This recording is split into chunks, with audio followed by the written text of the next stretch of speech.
ವೀಕ್ಷಕರಿಗೆ ನಮಸ್ಕಾರ. ಇದು ಪಂಪ ಕವಿಯ ವಿಕ್ರಮಾರ್ಜುನ ವಿಜಯಂ ಕಾವ್ಯದ ಚತುರ್ಥಾಶ್ವಾಸದ 81ನೆಯ ಪದ್ಯದ ಬಳಿಕದ ಒಂದು ವಚನ. ಅದು ಹೀಗಿದೆ: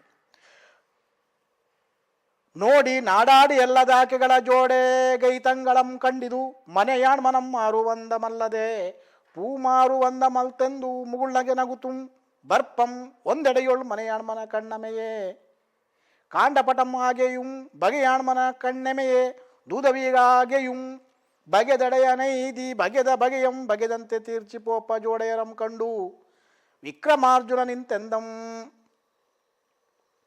ಇದನ್ನು ಬಿಡಿಸಿ ಹೀಗೆ ಓದಬಹುದು: ನೋಡಿ ನಾಡಾಡಿ ಎಲ್ಲದೆ ಆಕೆಗಳ ಜೋಡೆ ಗೈತಂಗಳಂ ಕಂಡು ಇದು ಮನೆಯಾಣ್ಮನಂ ಮಾರುವಂದಂ ಅಲ್ಲದೆ ಪೂಮಾರುವಂದಂ ಅಲ್ಲೆಂದು ಮುಗುಳ್ನಗೆ ನಗುತುಂ ಬರ್ಪಂ ಒಂದೆಡೆಯೋಳ್ ಮನೆಯಾಣ್ಮನ ಕಣ್ಣೆಮೆಯೇ ಕಾಂಡಪಟಂ ಆಗೆ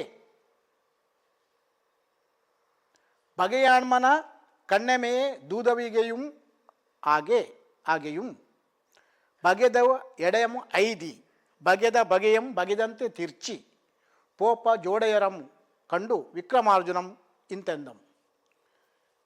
ಇದರ ಅರ್ಥವನ್ನು ಹೀಗೆ ಹೇಳ್ಬೋದು: ಹೀಗೆ ನೋಡಿ ನಾಡಾಡಿ ಅಲ್ಲದ ಆಕೆಗಳ ಅಂದರೆ ಸಾಮಾನ್ಯರಲ್ಲದ ಅವರ ಇದೊಂದು ವಿಶೇಷ ಪ್ರಯೋಗ. ಆಕೆಗಳು ಅಂದರೆ ಅವರ ಜೋಡೆಗೈತಂಗಳಂ ಅಂದರೆ ಗೈತ ಅಂದರೆ ಜಾರ ಚೇಷ್ಟೆಗಳನ್ನು ಕಂಡು ಇದು ಮನೆಯಾಣ್ಮನಂ ಮಾರುವಂದಮಲ್ಲದೆ ಪೂ ಮಾರುವಂದಂ ಅಲ್ಲ.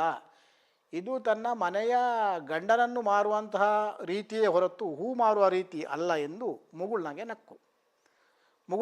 ನಗುತಂ ಬರ್ಪ ಅಂದರೆ ಅವರು ಆ ಸಂತೆಗೆ ಬರುವಾಗ ಅಲ್ಲಿ ಅವರು ಹೂ ಮಾರುವ ರೀತಿಯನ್ನು ಕಂಡು ಇದು ಮನೆಯವನನ್ನು ಮಾರುವ ಒಂದು ರೀತಿಯೇ ಹೊರತು ಹೂ ಮಾರುವಂಥ ರೀತಿ ಅಲ್ಲ ಅಂತ ಭಾವಿಸಿ ಬರ್ತಾರೆ. ಒಂದೇ ಏಳು ಮನೆಯಾಣ್ಮನ ಕಣ್ಣಮೆಯೇ ಕಾಂಡಪಟಂ ಆಗಿ, ಒಂದು ಕಡೆಗೆ ಮನೆಯಾಣ್ಮನ ಅಂದರೆ ಮನೆಯೊಡೆಯನ ಕಣ್ಣ ರೆಪ್ಪೆಯೇ ಕಾಂಡಪಟಂ ಆಗಿ ಅಂದರೆ ಪರದೆಯ ರೀತಿ ಆಗಲು ಬಗೆಯಾಣ್ಮನ ಕಣ್ಣೆಮೆಯೇ ದೂದವಿಗೆಯಾಗುಂ ಬಗೆಯಾಣ್ಮನ ಅಂದರೆ ತನ್ನ ನಲ್ಲನ ಕಣ್ಣರೆಪ್ಪೆಯೇ ದೂದವಿಗೆ ಅಂದರೆ ದೂತಿಯಾಗಲು